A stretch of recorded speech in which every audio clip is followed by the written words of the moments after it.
Sungguh Allah lah yang mengetahui segala isi hati kita.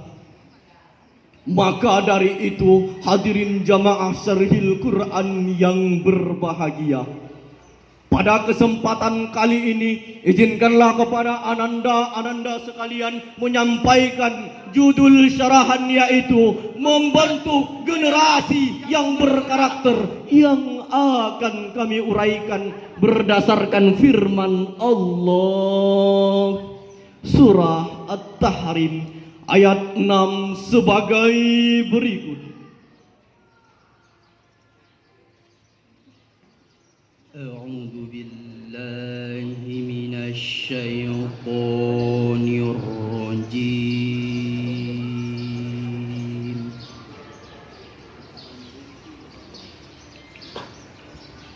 Bismillahirrahmanirrahim.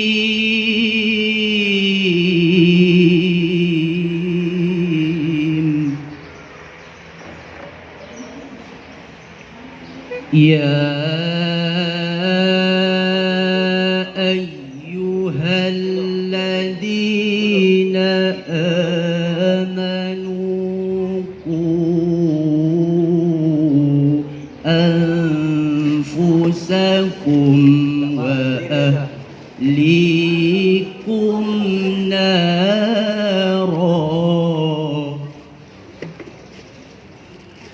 wa quduhan nasu wal hijaratu 'alaiha malaikatun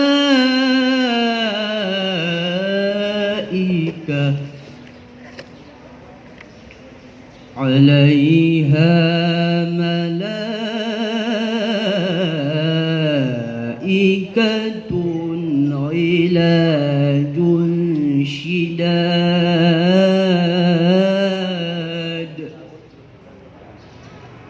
la ya'suna Allaha ma amarahum wa yaf'aluna ma yu'marun.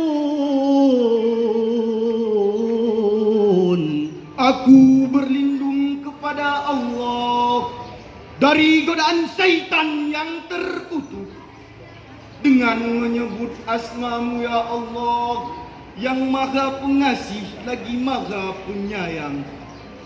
Hai orang-orang yang beriman, peliharalah dirimu dan keluargamu dari siksa api neraka yang bahan bakarnya manusia dan batu. Penjaganya malaikat yang kasar dan keras, yang tidak pernah mendurhakai Allah terhadap apa yang diperintahkannya dan selalu mengerjakan apa yang diperintahkannya.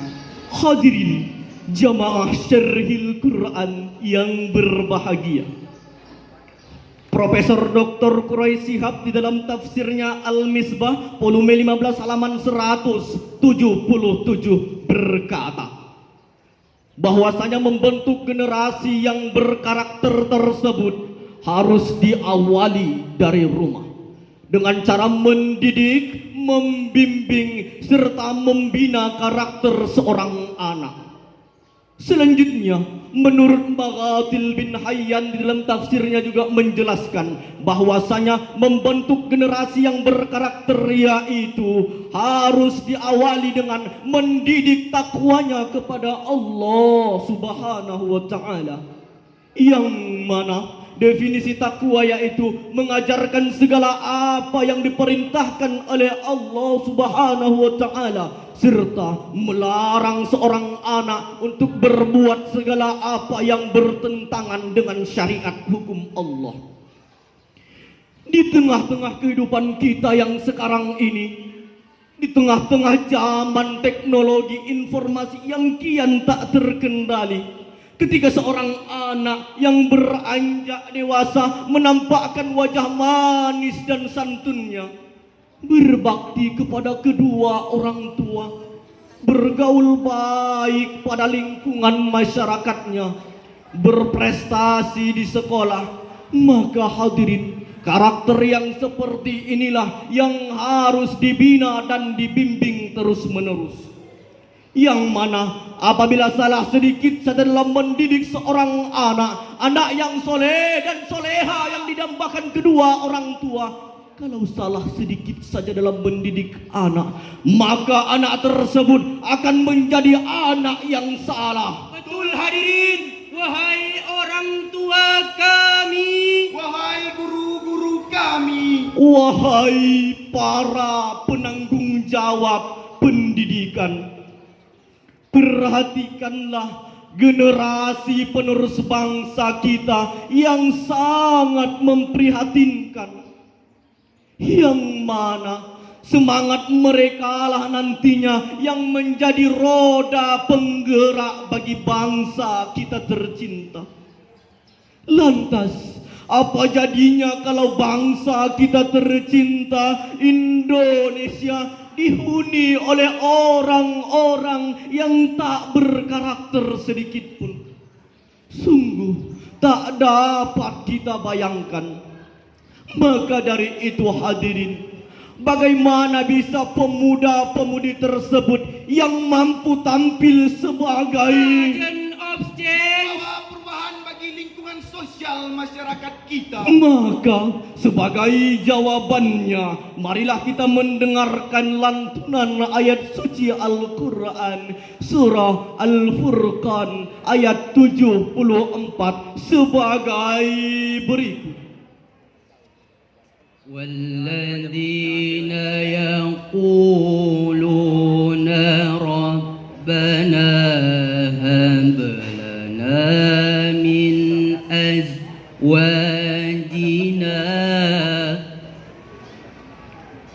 ربنا هب لنا من أزواجنا وذرياتنا قرة أعين وجعلنا للمتقين إماما وجعلنا للمتقين إماما صدق الله العظيم.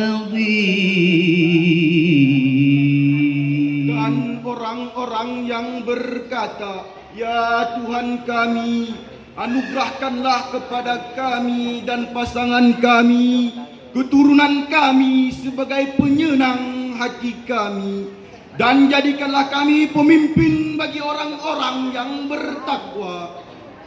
Maha benar Allah atas segala firman-firman-Nya. Hadirin jamaah Syarhil Quran yang berbahagia, Al-Alusi di dalam kitab tafsirnya menjelaskan ayat tersebut secara mantik, bahwasanya kata allazina pada mulanya yaitu permohonan hamba-hambanya kepada Rabb-Nya agar diberikan zurriyah yang dapat menjadikan qurrata a'yun, yang mana pengertian qurrata a'yun tersebut menjadikan penyenang atau penyejuk hati kedua orang tua kita, bukan urusan duniawi seperti Kekayaan, Pangkat dan jabatan, ketampanan dan kecantikan, melainkan memiliki pribadi yang sempurna, berakhlak yang paripurna, berilmu maliyah dan beramal ilmiah. Dulu bangsa kita tercinta Indonesia dikenal sebagai bangsa-bangsa yang memiliki budaya-budaya kesantunan persis seperti adat-adat ketimuran, yang mana pada setiap maghribnya masih terdengar di setiap rumah lantunan ayat suci Al-Quran. Selanjutnya, para pemuda-pemudinya pada setiap maghribnya tidak lagi berada di jalanan, melainkan berkumpul beserta keluarga di rumahnya. Namun hal yang berlaku pada saat sekarang ini, pemuda-pemudinya lebih mementingkan masalah percintaan daripada berbuat pahala. Yang mana pemuda-pemudinya lebih memperbanyak dosa-dosanya daripada pahala-pahalanya. Namun yang membuat hati kita geram semarah-marahnya, pada saat sekarang ini juga para ulama-ulama kita, zuriyah Rasulullah sallallahu alaihi wasallam, dicari-cari kesalahannya sehingga ia dimasukkan ke dalam penjara. Para ulama-ulama kita dibungkam mulutnya supaya tidak menyuarakan yang namanya kebenaran. Di mana letak keadilan di negara kita ini? Di mana letak keadilannya? Namun pada saat sekarang ini, yang membuat hati kita bersedih, satu persatu ulama-ulama kita dipanggil oleh Allah. Satu persatu ulama-ulama kita dipanggil oleh Allah. Satu persatu ulama-ulama kita pergi meninggalkan kita. Astaghfirullahalazim. Bagaimana pemuda-pemudi Islamnya mampu menjadikan pandangan umum terhadap ulama-ulama kita? Karena pemuda-pemuda tersebut adalah roda penggerak bagi bangsa kita. Pemuda-pemuda juga harus ikut andil dalam berjihad di jalan Allah. Seperti syair Buya Hamka, yaitu pemuda-pemudi Islam bangunlah, Panggilan jihad rampungkan, wasiat Muhammad peganglah, harta dan jiwa serahkan. Binalah persatuan, sirnakan perpecahan. Binalah persatuan, sirnakan perpecahan. persatuan kalam Tuhan, persatuan kalam Tuhan. Hadirin jamaah Syarhil Quran yang berbahagia, maka dari isi syarahan kami tadi kita bisa mengambil kesimpulan bahwasanya membentuk generasi yang berkarakter harus diawali dari rumah, dengan cara orang tua harus ikut andil dalam mendidik anak, membina karakternya serta membina akhlaknya. Karena percuma anak tersebut pintar di bidang IPA, pintar di bidang matematika, tapi tidak beradab, karena al-adabu fauqal ilmu. Hadirin jamaah Syarhil Quran yang dirahmati oleh Allah, lampulah pembatas dari pembicaraan kita. Maka dari itu, demikianlah yang dapat kami sampaikan. Kalau adapun baiknya itu datangnya dari Allah Azza wa Jalla, dan kalau adapun kata-kata kami yang kurang berkenan kepada Allah, kami mohon ampun. Kepada hadirin sekalian, kami mohonlah diberikan kemaafan. Kami tutup dengan sebuah pantun dari Sungai Payang ke alun-alun. Wali balacan di Kodewa Hudi. Sarahan ini sudah kami sampaikan. Di lain maso bajumpo kita lagi. Kay rote metene hugo patehe marotum baretim sanjane. Si somos amagaplas con la naturaleza nosdara resultado. Bete de kampiyon siya. Wallahul muwaffiq ila aqwamit thariq. Assalamu alaikum warahmatullahi wabarakatuh.